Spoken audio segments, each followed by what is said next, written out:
这小春天给他搞什么？跟人家就话什么的，小狗狗叫什么知道吧？这给那个车，那选择给他。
ชมพู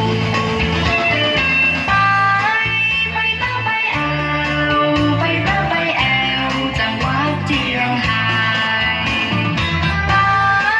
ไปตาไปแอวไปตาไปแอวจังหวัดเจียงไฮ้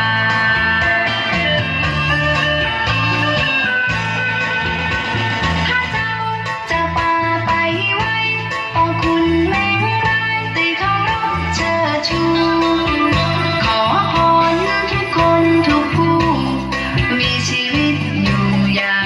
สบายใจไปตาไปแอวไปตาไปแอวจังหวัดเจียงไฮ้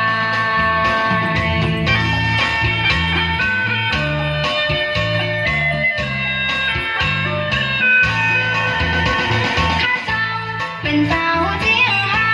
บอกเคยใจหายกับไผสักเตือนข้าเจ้าเป็นสาวเหนือสุดของประเทศไทยบัดเดียวเจียงไฮ้มีลิ้นจี่มีลำไยถ้าหากพี่น้องไปเจ้าจะเลี้ยงลำไยสีชมพูไปตาไปแอวไปตาไปแอวจังหวัดเจียงไฮ้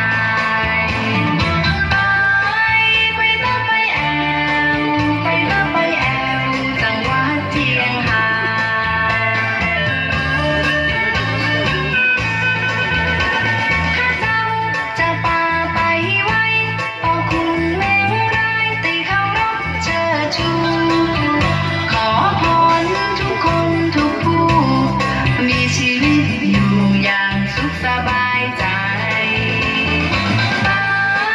ไปตาไปแอวไปตาไปแอวจังหวัดเจียงไฮ้ไปตาไปแอวไปตาไปแอวจังหวัดเจียงไฮ้